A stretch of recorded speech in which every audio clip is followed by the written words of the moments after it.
Today we're going to be talking about data modeling in RethinkDB.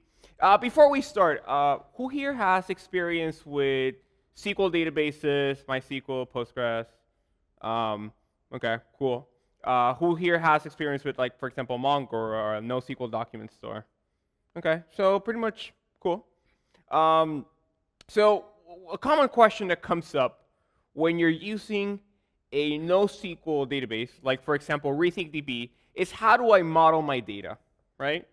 In SQL world, there are these very established practices for modeling your data. It's basically almost like a rule book. You first do this, and then do that, and then do that, and then do that, and then you get to something as flexible as NoSQL, and you're like, what do I do, right? So this is basically what this talk is about. Okay, so my name is Jorge. I'm a developer evangelist at RethinkDB, and this is my Twitter handle. You can actually find this slide deck in my Twitter, so you could follow me and look it up. We're going to be talking about three things. First, we're going to be talking about data modeling in RethinkDB and other databases, sort of comparing a little bit how they're different and how they're similar. We're going to be talking about trade-offs, and specifically one main trade-off that you always have to consider when doing data modeling in RethinkDB. And finally, we're going to be talking about some things you have to consider whenever you are data modeling in RethinkDB. Okay? So let's start with SQL. SQL has some very basic data types. It has a couple different types of strings, a couple different types of numbers, and a couple different types of datetime objects, right? These are what you use to model your data. And basically, all your data needs to fit into these very simple, basic data types. Now, all data is saved in rows, right? And for every row needs to have a predefined column. And this is what your schema is, right? It's basically the columns that you're going to use on absolutely every single row in your table, right?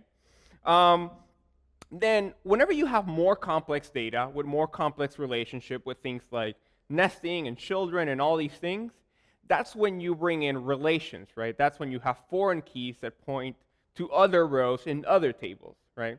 This is how you do complex data in SQL. So relations favor data parsed across multiple tables, right? Spread across multiple tables, right? So you usually have these different tables that have these different types of data. And because you have these very limited data types, you basically get very normalized data across your different tables. So let's look at a family tree, right? Let's say this family has 3 members, Darth, Luke, and Leia. If we want to store the relationships between these family members, we basically have to create another table with these relationships that point to our people table, right? And this, again, is how you do more complex data in a SQL database. The SQL database would also know that these integers on, would it be your left, are foreign keys, right? They point to rows on my people table. Now, in Mongo, things change completely. Mongo saves JSON data into your database. So this really reduces the need to spread data across your tables. Instead, you basically create documents that are much more richer, that have a lot more data than your typical SQL row, for example. Joins happen at the application level, right? So you basically have two incentives to save your data in these very complex documents in JSON. So the same family that we had before can be saved in Mongo in this way, right? We have basically 3 documents with 3 IDs, and one of the documents has a children property, which has basically 2 objects with 2 names, right? Pretty simple. As you can see, there's some redundancy in this data, right? You could see that Luke and Leia are repeated twice, right? So this is a problem with this approach, right? But we could also do it this way. We can also have an array of children which basically are integers or IDs pointing to other documents in that same table or that same collection. Now, the problem with this approach is that you basically have to join these documents together at the application level, because Mongo has no support for joins at a database level. And maybe that's not such a big deal, right? Maybe you're like, I'm okay with that, but I'm just pointing it out. We are in a Rethink meetup after all. So RethinkDB allows for both SQL-style modeling through joins and Mongo-style modeling through subdocuments. You can basically do both, right? Which is great, but also a little confusing, because which one do I do, right? So one note on data types, right? Because RethinkDB and Mongo support JSON, that means they have two new data types which are really important. The first one is arrays. Arrays basically make intersection tables irrelevant, right? Just to go back a little bit, this table right here, the second one on my left, is an intersection table, right? It specifies the relationships between different rows, right? So in Mongo or in RethinkDB, I don't need to have that intersection table. I can just have an array of IDs that point to other rows, right? The other data type that's really important is objects, right? Objects, what in JSON we would call objects, we could call them dictionaries in Python basically, but you get the idea. Objects are really interesting because they let you store nested subdocuments, right? You could store a document inside a document, inside a document, inside a document, okay? And this is actually really powerful because you could have these very complex documents saved in your database. Now, it's important to understand that there's also some limitations in RethinkDB. RethinkDB, for example, has no joins, okay? And it has joins, but it doesn't have relations, okay? Oops. So what does that mean? For example, if I save an ID in RethinkDB, RethinkDB has no knowledge that that's an ID, that it points to another row in another table. It also would not, if I delete the original document, it will leave the ID there because it has, again, no knowledge of the other row or the other document, okay? And then the other thing that's different is the schema enforcement has to be done manually, okay? So data modeling in RethinkDB is incredibly flexible because, again, you could do anything between a NoSQL document store and a SQL-style database. And what's interesting about this flexibility is that it actually kind of confuses people, okay? A lot of people, when they're starting to do data modeling in RethinkDB, they don't know what to do because they have this flexibility, right? It's a little daunting, actually. Now, what's important to know is that what you know about data modeling, specifically in SQL-style databases, is still really applicable. You actually still want to keep a lot of the principles of SQL-style data modeling in your RethinkDB database. Now, all this comes down to one principle, which is you still need to think about your data, right?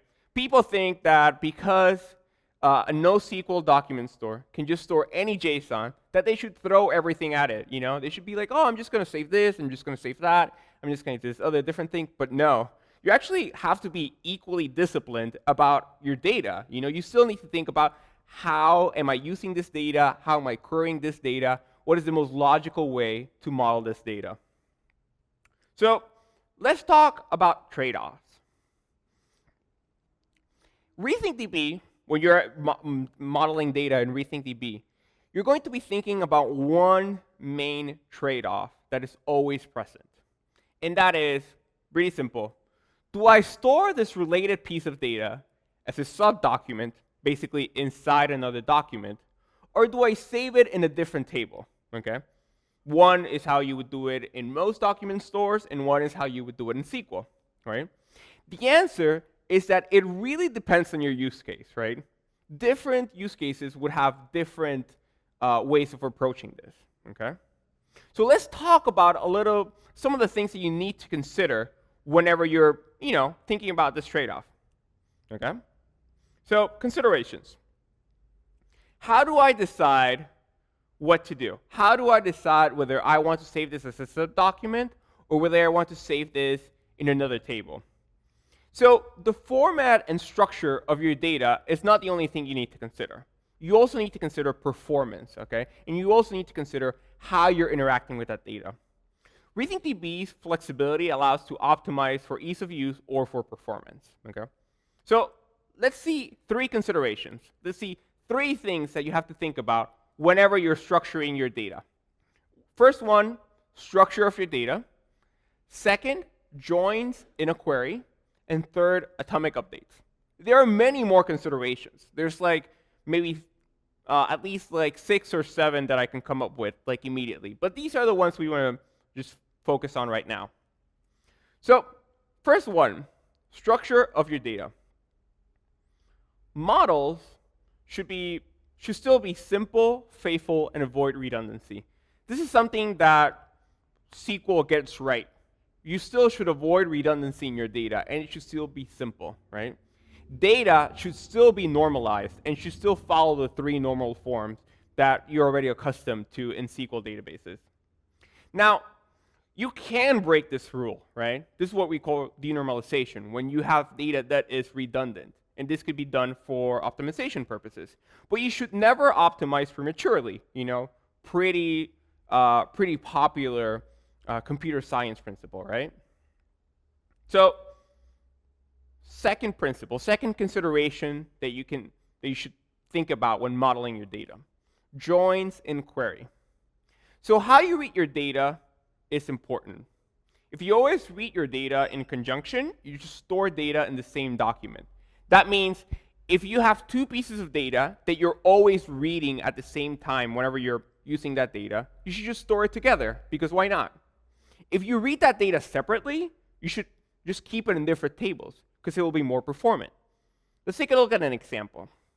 Let's say we have cities and states, and you need to store these relationships between cities and states. We basically have 3 options. We can have a SQL-style intersection table. We can store the whole city as a subdocument inside the state, or we can store the city IDs inside the document. Let's look at the first example, right? Here, we have 3 different tables. 1 table for states, 1 table for cities, and one table to save the relationships between states and cities. And it basically has the IDs of the other documents. So here's how our query would look like.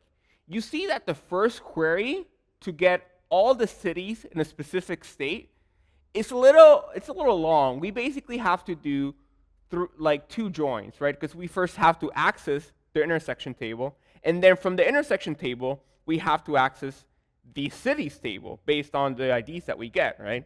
And this is, again, how it more or less would work in SQL, even though this query might be a little longer. But now, reading one city is actually really simple. We just get the city, and that's it. If we want to add a state, that's pretty simple. We just add a state with a name.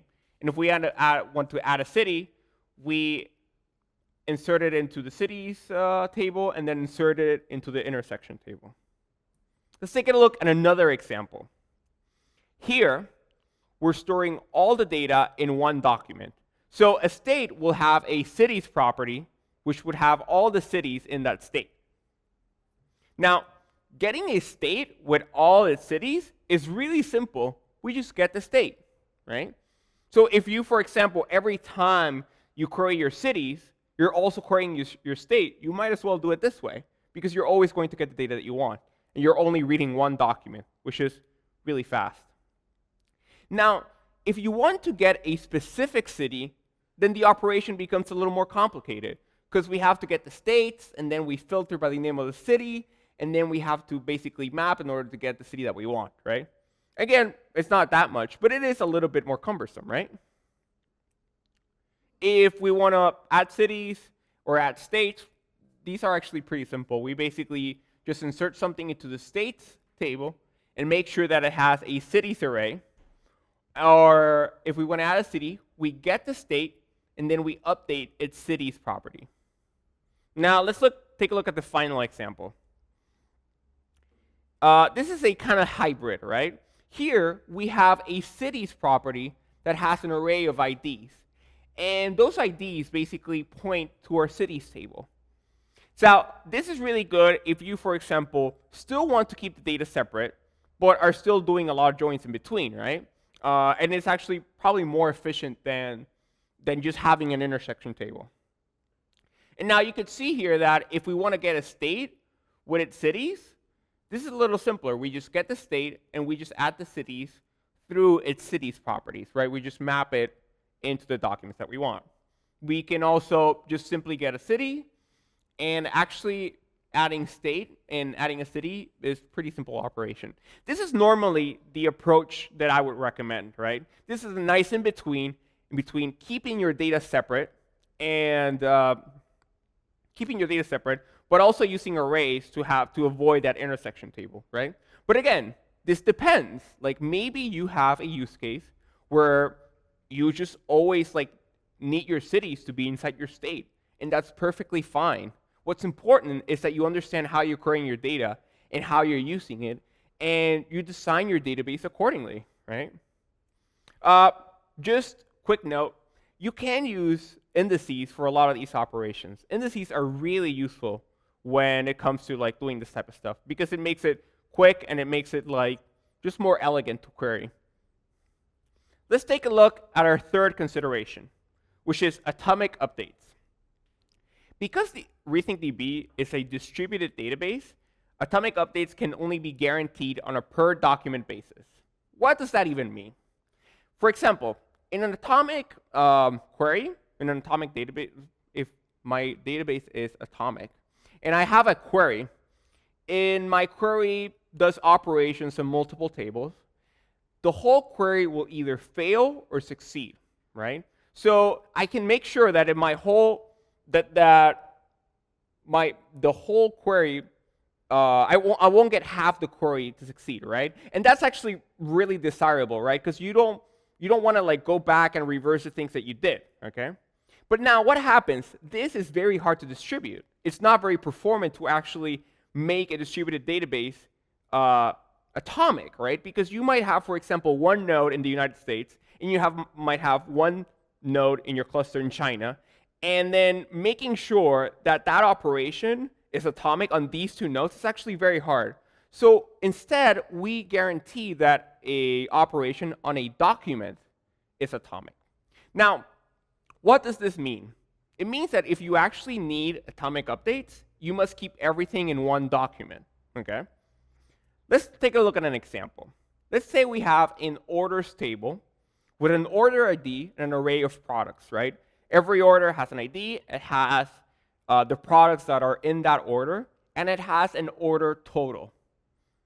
So we have two options. We can either store everything in one document in order to make that update atomic, or we could store it in separate documents and give up those atomic guarantees.